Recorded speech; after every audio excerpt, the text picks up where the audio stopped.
Hi guys, welcome to another lecture on model-assisted software engineering. So for the past 7 or so lectures, we introduced the notes, which as I mentioned, just go back to the paper, which as I mentioned is sort of a preamble for the work that we've done in MASD. Is mainly a literature review that contains all the basic knowledge that you need in order to understand the fundamental concepts that we are talking about in MASD. So this lecture then begins the work on MASD itself. Like I mentioned in the previous lecture as well, um, we need to cover, we need to follow the structure of the thesis because the point of this is that it's sort of preparation for the Viva. And I'm kind of fine tuning and tweaking certain things. So it will be a bit repetitive in some ways. I'll try to avoid repeating too much of what I said before, but um, uh, due to the structure of the thesis where we have to go back and talk about literature review and so on, I will revisit some of the ground that we covered already. But I will also look at MD from a different angle, so I think it's actually still worthwhile. Um, so if we start off by talking a little bit about my background, so my personal background, I'm not entirely sure why we skipped this slide here, but my personal background is I've been professionally developing software systems for around 24 years, roughly since 1998. For the last 20 years or so, perhaps 19 or so, I've been specializing in finance, risk management, and I mainly like, especially for personal purposes, I mainly like Linux and open source. I'm a big Debian fan, so that's kind of this sort of preferred environment for me. Now, I think it's important to understand my context as a software engineer because um, this work is really work of computer science rather than software engineering. And I think it's interesting to see how a normal software engineer goes about tasks within the computer science world. Because when we have our software engineer hat on, we are much more pragmatic and we don't really necessarily need to have the best um, solution from a theoretical standpoint. Um, so it's an interesting clash of approaches, really. But proceeding, so in terms of the historical context, the reason why I got involved into this work was because I was part of a team about 10 or so, a bit more than 10 years ago, which was responsible for creating a domain architecture using a code generator. This was work that we were doing for a real-time pricing system, and I created a paper discussing those experiences, which is linked on the show notes, so you can have a look at that if you'd like. Um, we didn't really have any background from a theoretical perspective. So again, the dichotomy between computer science and software engineering. This was an engineering project rather than a computer science project. So and also this work preceded the popularity of tools such as protobufs. So in a way, we tried to do protobufs, sort of, but without really having a lot of background in terms of the theory on code generation. So as I say, you can read the paper, which I'll link on the show notes, and it describes the whole process that we went through.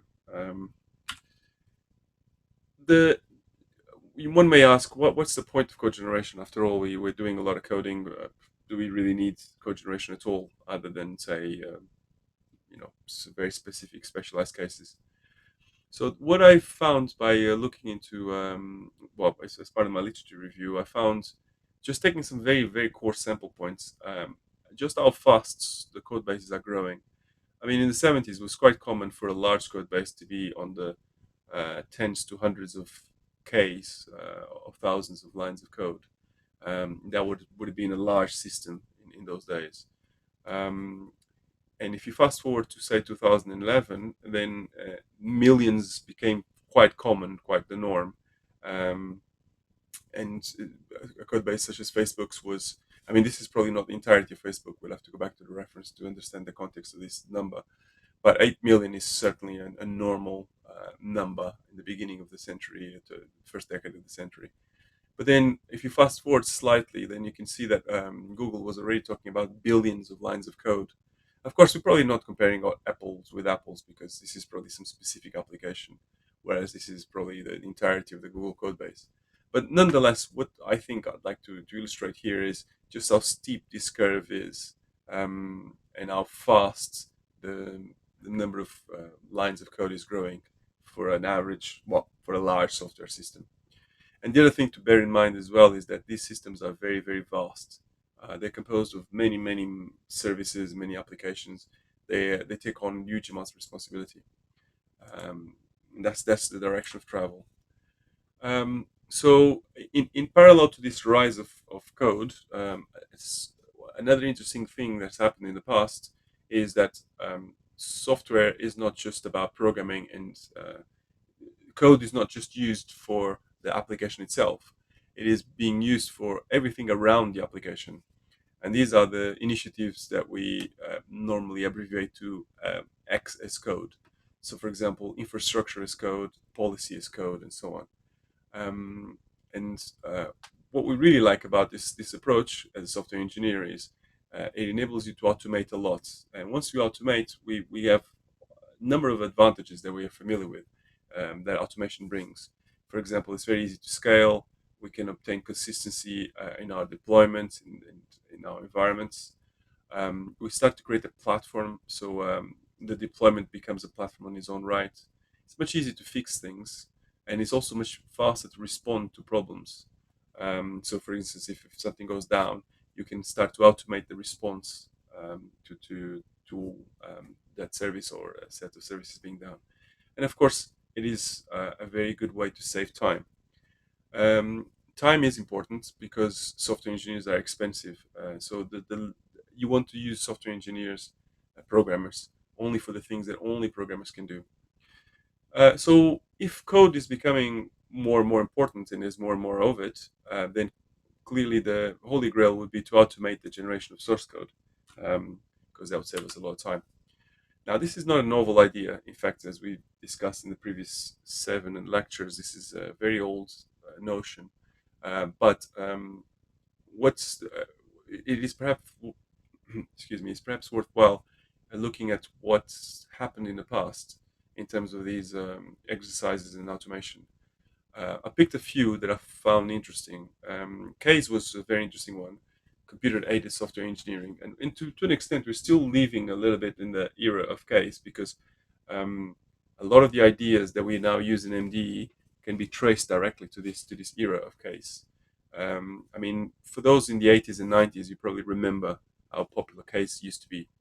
Um, the idea with case was that you could the ultimate goal of case was to put everything inside of the application, from the requirements gathering to the architecture to software programming, to literally every activity within the software development cycle would be managed by a case tool, and it would provide support, automated support for all of the transformations.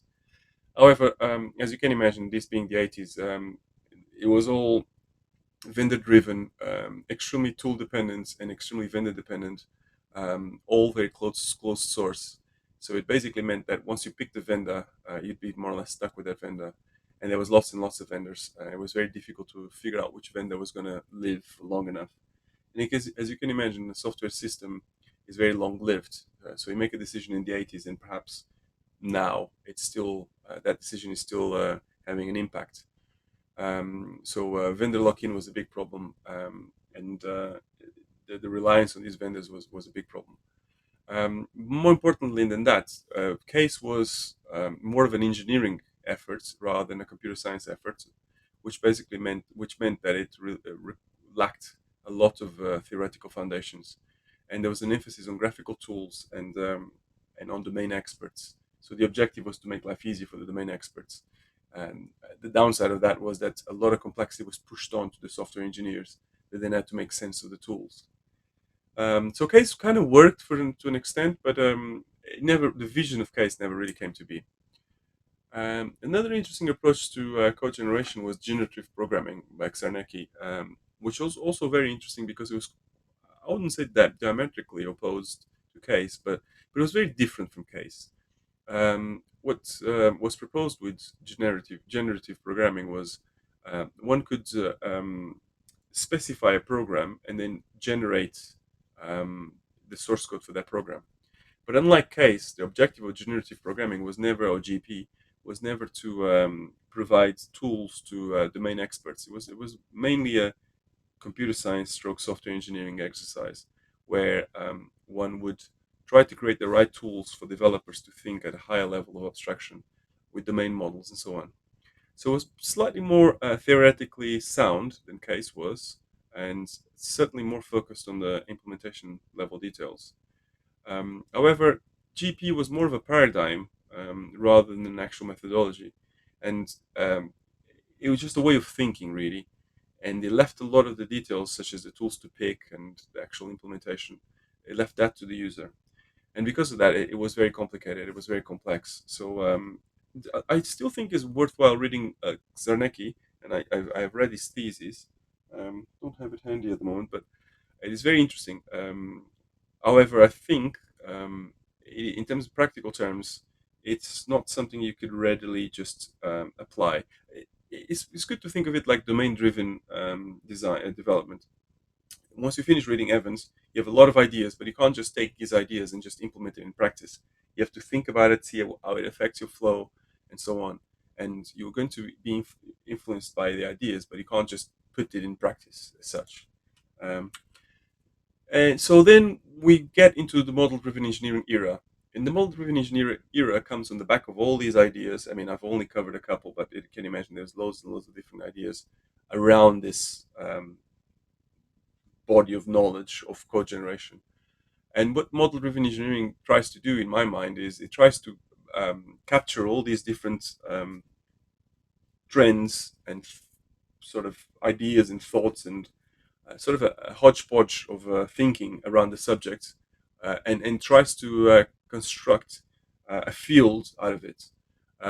So, as we discussed before, in my mind, MD is an informal body of knowledge and is focused on the use of modeling to drive software development.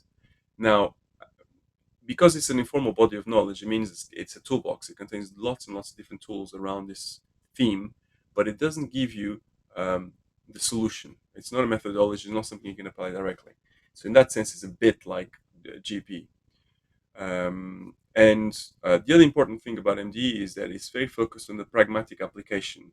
So you can't. It is more of a computer science effort rather than just a pure software engineering effort, but it's still focused on engineering. So that's quite important. And I see it as a vision. It's where you want to be in an ideal state, is rather than a specific set of steps that you need to take to get there. One thing that may be a bit controversial is that I think that MD is a bit more focused on the practitioner. So what I mean by that is MD is a toolbox for the practitioner in order to bring about model-driven engineering. Now, the tools the practitioner is going to create, they can be they can be created to target the domain experts. But MD itself is the onus of the exercise is put on the practitioner. This is a bit different from case, because in case the onus is put on the developer, on the vendor of the tool. The practitioner just merely has to follow what the vendor wants the person to do, and so its scope is a bit limited. And that's why one of the problems we used to have with case was the software engineers had to cope with the shortcomings of the tools. In MDE, because it's a toolbox and because it's a very vast body of knowledge, it is up to the practitioner to choose the tools, to choose the concepts, and to package them together into something you can use in practice. And so this segues nicely to the next topic of MDE, which is the rise of the variance.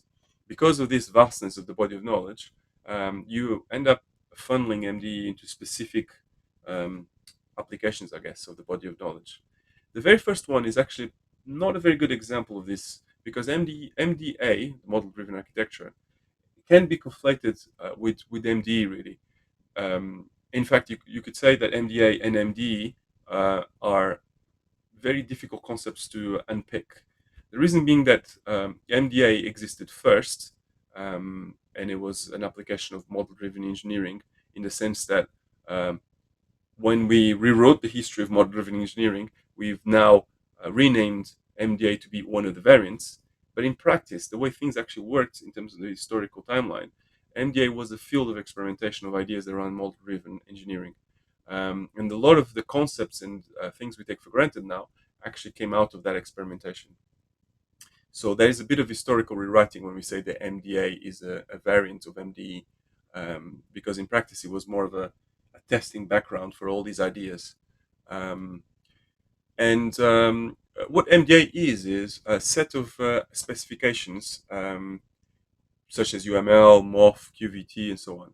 Again, a bit of revisioning here because, of course, UML started without that formal specification. And well, um, it's not so much the UML started with our formal specification. It's more that UML did not have an integrated uh, specification that included the meta model and so on, and that was done over time and over revisions. But nonetheless, the whole point of this is that the idea with MDA is to avoid vendor lock-in. Was to say, here are the specifications, and any vendor which wants to create a tool, as long as the tools are compliant with these models, it should be interoperable. Especially if you've got a meta model such as MOF, and if your meta model is designed using that. The idea is this interoperability that enables you to plug and play tools from different vendors. And within MDA, there were three different tenets that it focused on. One is direct representation, and I think by that what they meant was they wanted to empower the domain experts. They wanted to say, well, this is not about just programming. This is about the domain. The domain should be central. Automation, of course, and open standards, as I said. Um, as I discussed a second ago, it's very difficult to unpick between MDA and MDE. Um, and it is also important to notice that a lot of the terminology that we now consider to be standard MDE terminology was actually created in the context of MDA. So, for example, the computation independent models, the platform independent models, and the platform specific models, they were all concepts that existed in the context of MDA. Even the cascading that we discussed a few lectures ago, where one would start with a requirements model and then that will get refined over to perhaps an architectural model, which could then be refined to an implementation model. A lot of these ideas were created and refined themselves within MDA. But of course, like Case, the problem with MDA was that it was a bit too ambitious. I mean, if you look at the literature of the time, both in terms of Case as well as in terms of MDA, there was this promise that one would be able to specify a system, press a button, and out come a complete application ready to use with user interfaces and so on. In practice, that was never quite the case, and what was coming out of these systems still require a lot of manual work in order to function. And worse than that, there was lots of limitations at all levels of the pipeline in the tools, requiring quite a lot of massaging. And of course, even if one was able to create such application, there was a lot of complexity at all levels again. It is difficult to specify an application given these DSLs. It is also difficult to manage and maintain these applications. Um, a second variant of MDE, again in this revisionist history, which is very important to MASD, is the architecture-centric Mdst. Now, in normal terminology, in current terminology, instead of Mdst, one would say MDE. But of course, model-driven engineering has got lots and lots of similar acronyms, and model-driven software development is one of those. So just for purposes of this lecture, you can just replace this with MDE. The key point of Ac Mdsd is that the focus is, unlike MDA, where the focus is on the domain expert, here the focus is on the architecture. It's also very simple compared to MDE, compared to MDA. So we just want to find a language of DSL to describe how the architecture of the system is going to be constructed. And then we want to take that description and we want to use that to generate the code for the architecture. And this notion of the architecture evolves from the idea that software systems are made up of three different categories of code: individual code, generic code, and schematic and repetitive code. And these SRCs. And the key thing really is the schematic and repetitive code, because that's what we want to generate. So I guess all of us, if I go back to the previous slide, all of us are familiar with this notion that there's some schema, some schematic, some skeleton of code that is common to a lot of systems, um, whether that is the HTTP or whatever it is, the comms, the communication side of the code, or uh, database connectivity.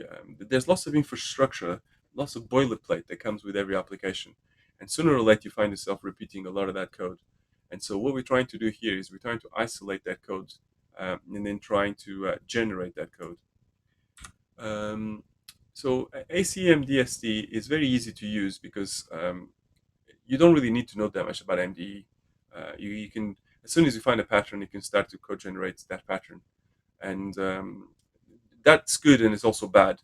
So going back to the paper that I discussed, that one of the reasons why I think we failed, well, I wouldn't say failed, but one of the problems we had was because we didn't really understand theory as well as I understand now, and because it's so easy to generate AC MDSD code, you can just go and recreate a lot of things that already existed in the toolbox, in the body of knowledge, and a lot of times you're not even aware of the trade-offs you're making. So that is both an advantage on the short term, but a disadvantage on the long term, because you're going to bump into a lot of problems over time, longer time scales that you could avoid if you knew how the body of knowledge, you know, or the context of the body of knowledge. Also, because it's very easy to make a very specialized solution, you end up hard coding quite a lot. On the downside, it's also very easy to start generalizing because once you've got you may start with these grandiose ideas before you've got your first system, and you may start to cater just like any other software system. You may start to think of all the possible permutations, and because of that, you create a tool for no system in particular. So that's kind of the difficulty. So so now that we've kind of covered the basics of model-driven engineering and the context of model-driven engineering the historical context, I guess the question to ask is, if you're a software engineer like myself, why is it that no one seems to? Oh, well, who's actually using model-driven engineering? So this is the first question. As soon as I bumped into the theory, I've spoken a little bit about Stahl and Volter and some of the books that I read.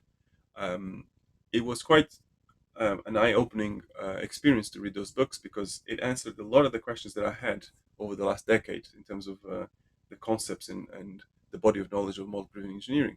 But as soon as I read those books, the first question I asked myself was, why is it that I never heard of this before?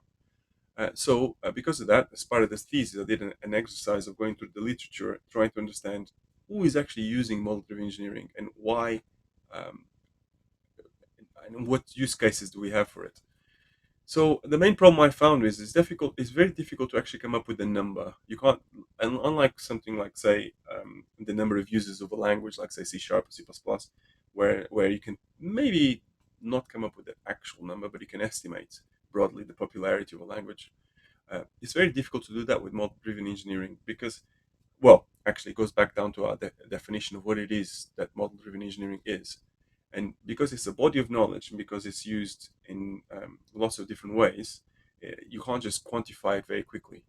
Um, but if you were to take something like MDA or anything like MDA, in other words, this original vision where MDE would dominate the software engineering and you would drive the entirety of your development via models, then in that case, I don't think there's many people using it. We use a couple of sources to try to reach this conclusion: Stack Overflow, Google, and this sort of broad internet searches. And the general conclusion is that very, very few people are actually making use of MDE in its original vision. But the body of knowledge has been disseminated and scattered around software engineering. And depending on how you interpret model driven engineering, you could actually conclude that it's very pervasive. So, for instance, you could say that if you're using protocol buffers, for instance, you are using model driven engineering because some of the principles of model driven engineering are in the tool, even if it's not explicit, and even if the people developing the tool were unaware of the discipline. Um, so why is it that the original vision was not broadly adopted? Well, we can come up with a few explanations for this. First is that the body of knowledge of model-driven engineering is very broad and complex, and is a bit alien to a typical software engineer, an average engineer like myself. Um, and if you want to use the existing tools, there are quite a lot of them, like EMF, for example. These tools are very complex, and you really need to understand the body of knowledge before you can start to make use of the tools. And the tools are not really they were not designed around the existing workflows. So you can't just take your whatever current editor like Visual Studio or Emacs or VI or whatever and start to make use of EMF. I mean, you could, but you would have to spend a lot of time adapting things, and you're not going to find ready-made examples for your particular use case. Um, and conversely, many people um, develop tools internally, such as ourselves, and these tools do have a good fit for the particular use case that you've got. But however, the general conclusion is that the tool development is extremely expensive. I mean, in our case, we spend best part maybe half a decade to develop tools, and after a while, the business, because the tools are not really directly related to the business area that you're in, it's very difficult to justify continued investment. So the internal tools, whilst they have a better fit than the existing tools, they tend to get starved of capital, and then slowly become deprecated. Um, the other problem we found as well is that it's very difficult to explain why developers should learn MDE, because um, you can't really go on a 6 month learning experience to try to figure out how to use these tools. What developers want is something they can use right now, and they can experiment within a sprint and produce some kind of result. And whilst that's possible with something like Ac Mdsd, that's not really how the vision of MD was meant to be used. And it will take you certainly much longer than a sprint just to get your head around the body of knowledge. It took me the best part of a year, I'd say, to know enough of the body of knowledge. Um, so one of the things that we did as part of our literature survey was to try to understand, given these two broad views. So as I mentioned, there's two broad views of how MD should be or is being applied. The first is original vision, which, as I said, is not really being applied. But then there's the elements that of the body of knowledge has been scattered. So as part of that exercise, I've identified what I called special purpose code generators, and I wrote a paper on this. The idea is to say, well, if things like protobuf and other special use cases of code generation are being used quite broadly, then we should try to understand why it is that these things are popular. And that was quite an interesting exercise, because as opposed to MD specific tools, these tools they're very different from in approach from MD. And so what we've done is we took the requirements from the adoption survey, so the literature on MD adoption and all the problems and downfalls, and as well as the inputs from the special purpose code generators. And we came up with a set of requirements which um, we thought would solve a lot of the problems we identified within adoption. So I'll just very briefly talk about these requirements. Let's just have a look at that time. So half an hour, so 10 minutes or so. So we can categorize these requirements into four or five broad categories.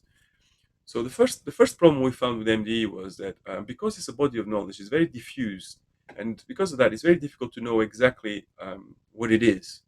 So we think it's very important for whatever approach you come up with. It's very important that you know what the approach stands for, its identity. Like I mentioned before, there's about 20 different names.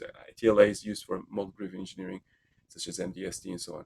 So unlike model-driven engineering, it's very important to have a very specific identity that we know exactly what it is and what it means. Also the audience, and as well as the domain architecture. So one of the advantages of the special purpose code generators was that they had a very specific domain architecture that made it really easy for people to understand their structure. In addition, it's very important to have a well-defined or clear uh, path to the evolution of the system, how the system integrates with the existing developer workflows, as well as how it's governed. So, for instance, with model-driven engineering, the specifications are governed by a standards body, and it seems very cumbersome to be able to make any changes to that process, to those documents. And so that's something that should really be avoided in the context of MDA. I'm talking about these specifications. In terms of support, well, we learned from MDA that platform-independent models are very useful, as are platform-specific models, and the binding of the platform to the platform-independent models is also very, very useful. So any approach that we come up with should really have this support for these three types of models. We didn't really find much of a use for the computation-independent models, so that's excluded from our requirements. And the second set of requirements that we of support that we thought was really important is actually, this is a misspelling. It should be variability management, as well as product lines. So product families is also very important. Um, and finally, or the next batch of things that we thought was really important is um, we think that what Ac Mdsd has done that's really, really useful and in a way relates very closely to the special purpose code generators is this identification of schematic and repetitive code. So we think that any approach that attempts to resolve the issues of model-driven engineering, such as the problems of adoption and all of these requirements that we mentioned here, it should have a very narrow focus on just the problem of schematic and repetitive code. Because by doing that, instead of trying to solve all the possible problems within software engineering, we now have a very simple and well-defined and well-identified problem domain.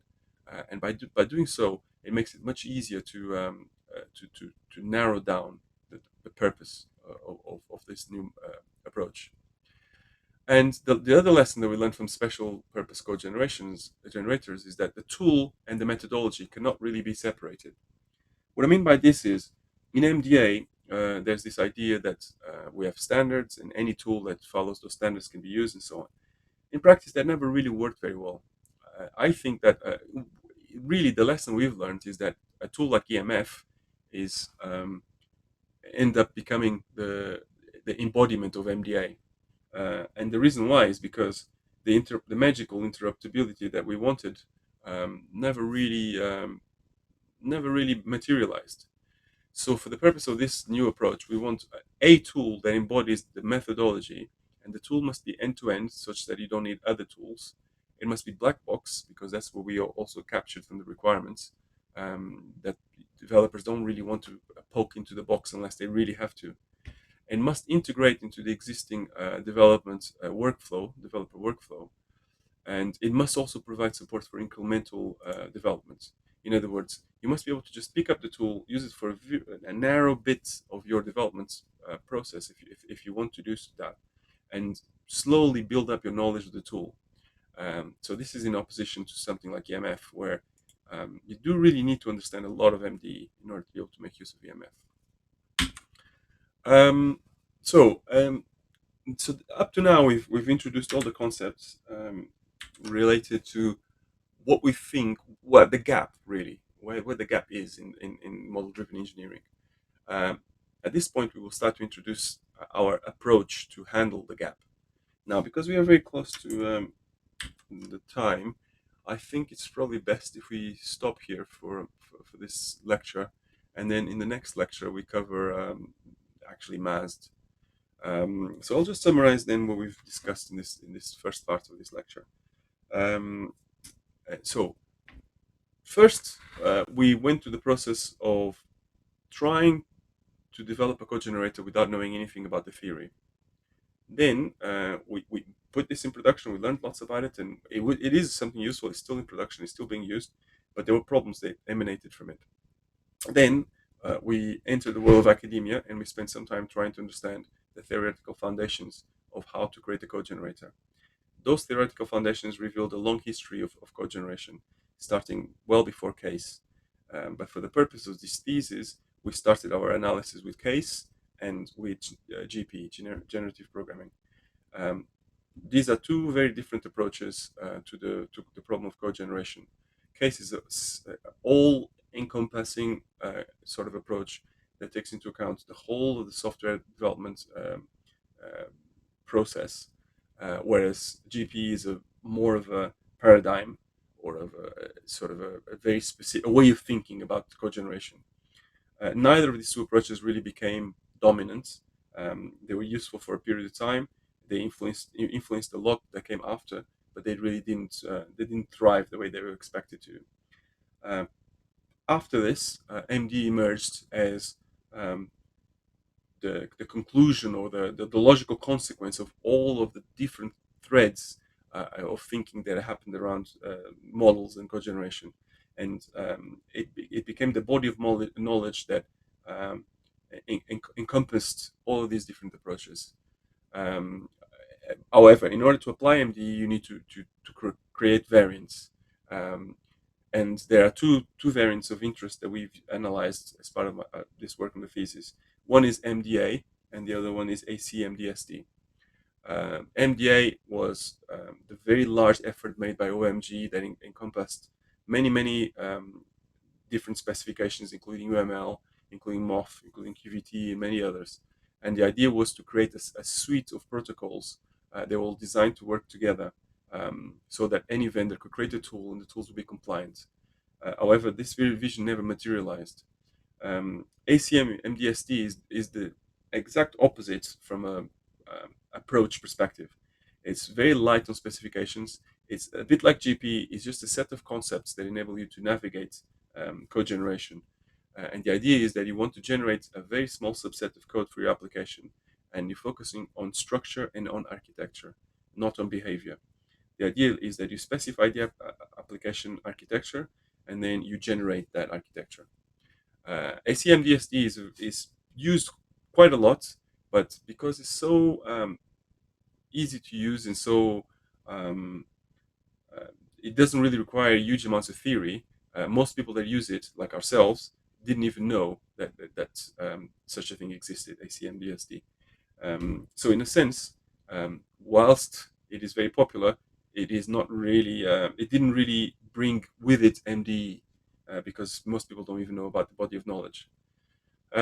So what we did then is we took all of this information together of all the things that we learned, both of our application of MD without knowing, as well as our research into the literature, our research into all the problems that adoption of MD has revealed and uncovered, and as well as some research on the existing tools that are doing code generation and that are well integrated into the development environment.